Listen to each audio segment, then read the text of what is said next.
Assalamualaikum warahmatullahi wabarakatuh. Nama saya Rezan Safir. Pada kesempatan kali ini saya ingin mempresentasikan proposal skripsi saya yang merupakan tugas dari mata kuliah Metodologi Penelitian Ekonomi dan Bisnis yang dibimbing oleh Bapak Azhar Syah dengan judul Pengaruh Pengetahuan Masyarakat Muslim tentang Menjadi Nasabah di Bank Syariah. Baik, mari kita mulai dengan bab yang pertama, yaitu pendahuluan, yang berisi latar belakang, rumusan masalah, tinjauan penelitian, dan signifikansi penelitian. Mari kita mulai dengan yang pertama, yaitu latar belakang. Indonesia adalah suatu negara yang mempunyai jumlah umat Islam terbesar di dunia, yakni hampir 88% dari 228 juta jiwa penduduk Indonesia memeluk agama Islam.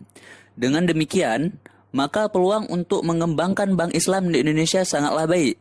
Hal ini terlihat dari luasnya segmen pasar yang ada. Meskipun pertumbuhan jaringan kantor relatif lebih cepat, namun kontribusi sistem perbankan syariah terhadap sistem perbankan nasional masih kecil. Hal tersebut menjadi bukti bahwa meskipun segmen pasar perbankan syariah cukup luas dilihat dari banyaknya penduduk Indonesia yang beragama Islam, namun pertumbuhan perbankan syariah masih kurang maksimal. Berdasarkan uraian di atas, penulis tertarik untuk meneliti pengaruh pengetahuan masyarakat Muslim terhadap minat menjadi nasabah bank syariah. Kemudian mengangkatnya menjadi sebuah judul penelitian, yaitu pengaruh pengetahuan masyarakat Muslim tentang menjadi nasabah di bank syariah. Kemudian, mari kita lihat rumusan masalah. Dari latar belakang yang telah dipaparkan di atas, maka terdapat beberapa pokok masalah yang dapat dirumuskan dalam penelitian ini. Di antaranya adalah sebagai berikut. Apakah agama dan pengetahuan dapat mempengaruhi minat menjadi nasabah bank syariah? Yang kedua, apakah agama dapat mempengaruhi minat menjadi nasabah bank syariah? Yang ketiga, apakah pengetahuan dapat mempengaruhi minat menjadi nasabah di bank syariah? Kemudian, tujuan penelitian sesuai dengan perumusan masalah yang telah diuraikan di atas, maka tujuan yang ingin dicapai dari penelitian ini adalah untuk mengetahui pengaruh agama dan pengetahuan terhadap minat menjadi nasabah bank syariah. Yang kedua, untuk mengetahui pengaruh agama terhadap minat menjadi nasabah bank syariah. Yang ketiga, untuk mengetahui pengaruh pengetahuan terhadap minat menjadi nasabah bank syariah. Kemudian yang terakhir, ada signifikansi penelitian. Signifikansi penelitian bagi akademis, yaitu hasil penelitian ini diharapkan dapat menambahkan khazanah ilmu pengetahuan dan wawasan tentang pengetahuan masyarakat Muslim tentang menjadi nasabah di bank syariah. Penelitian ini dapat juga menjadi pedoman penelitian lain mengenai tingkat pengetahuan dalam masyarakat. Signifikansi penelitian bagi penulis. Penelitian ini merupakan salah satu langkah dalam mengembangkan, menerapkan, serta melatih berpikir secara ilmiah sehingga dapat memperluas wawasan yang berhubungan dengan tingkat pengetahuan dalam masyarakat. Dengan penelitian ini, penulis mengharapkan dapat memberikan kontribusi terhadap pengembangan ilmu serta menambah literasi dalam ilmu pengetahuan. Kemudian mari kita masuk dalam bab yang kedua, landasan teori. Dimulai dari pengertian bank syariah. Bank syariah adalah suatu lembaga keuangan yang berfungsi sebagai perantara bagi pihak yang berkelebihan dana dengan pihak yang kekurangan dana untuk kegiatan usaha dan kegiatan lainnya sesuai dengan hukum Islam. Selain itu, bank syariah bisa disebut Islamic banking atau interest free banking, yaitu sistem perbankan dalam pelaksanaan operasionalnya tidak menggunakan sistem bunga, spekulasi, dan ketidakpastian atau ketidakjelasan. Yang kedua, kita masuk ke materi pengetahuan. Pengetahuan adalah informasi yang telah diinterpretasikan oleh seseorang dengan menggunakan sejarah, pengalaman, dan skema interpretasi yang dimilikinya. Pengetahuan menurut Kamus Besar Bahasa Indonesia adalah segala sesuatu yang diketahui atau kepandaian. Yang ketiga, minat menjadi nasabah. Apa itu minat? Minat adalah suatu perangkat mental yang terdiri dari suatu campuran dari perasaan, harapan, pendirian, prasangka, rasa takut, atau kecenderungan-kecenderungan lain yang mengarahkan individu kepada suatu pilihan tertentu. Kemudian yang keempat, temuan penelitian terkait. Penelitian ini telah diteliti oleh peneliti-peneliti sebelumnya dan memperoleh hasil yang berbeda-beda pula. Terdapat 3 penelitian terdahulu yang akan menjadi acuan dalam penelitian ini. Namun, terdapat beberapa perbedaan penelitian ini dengan penelitian terkait sebelumnya. Di antaranya adalah pada penelitian yang dilakukan oleh Rahmi 2018 dengan judul Pengaruh Persepsi Masyarakat tentang Bank Syariah terhadap Minat Menabung di Perbankan Syariah. Penelitian ini bertujuan untuk menganalisis pengaruh persepsi masyarakat tentang bank syariah terhadap minat menabung di perbankan syariah. Pendekatan penelitian yang digunakan yaitu pendekatan kualitatif dengan analisis regresi sederhana dalam penentuan responden menggunakan metode proporsional random sampling sebanyak 66 masyarakat. Hasil menunjukkan bahwa responden bersikap positif terhadap minat menabung. Dilanjutkan dengan penelitian yang dilakukan oleh Rianti dengan judul analisis faktor-faktor yang mempengaruhi nasabah dalam memilih menabung pada bank syariah. Penelitian ini bertujuan untuk melihat faktor apa saja yang mempengaruhi nasabah dalam memilih menabung pada bank syariah. Penelitian ini menyebar kuesioner sebanyak 50 responden. Hasil penelitian menunjukkan bahwa salah satu faktor seperti pengetahuan memiliki pengaruh positif terhadap keputusan memilih menabung di bank syariah. Selanjutnya, penelitian yang dilakukan oleh Apriani dengan judul Analisis Pemahaman Nasabah BNI Syariah tentang Kesyariatan Bank Syariah.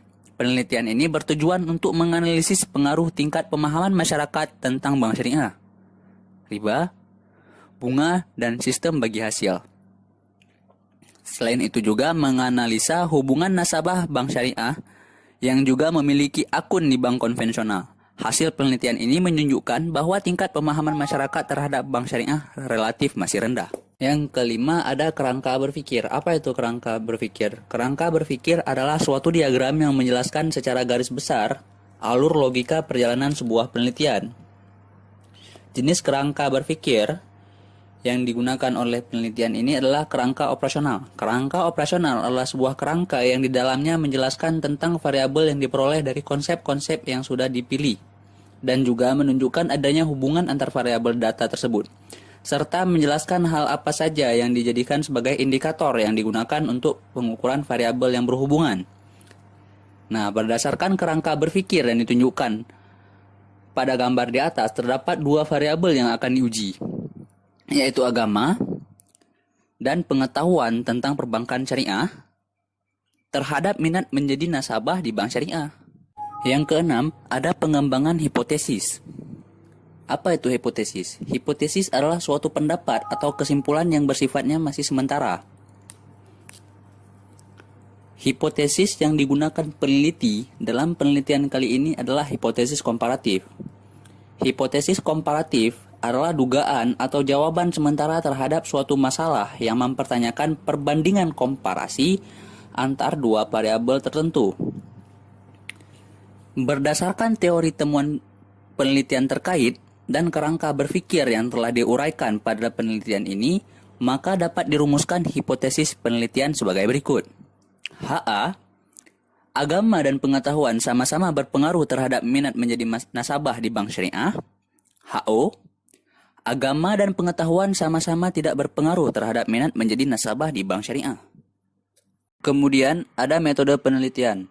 Penelitian yang akan diteliti termasuk ke dalam jenis penelitian kuantitatif. Penelitian kuantitatif adalah penelitian yang berlandaskan pada filsafat positivisme, biasanya digunakan pada saat meneliti populasi atau sampel pada penelitian tertentu. Teknik pengambilan sampel pada umumnya dilakukan secara random.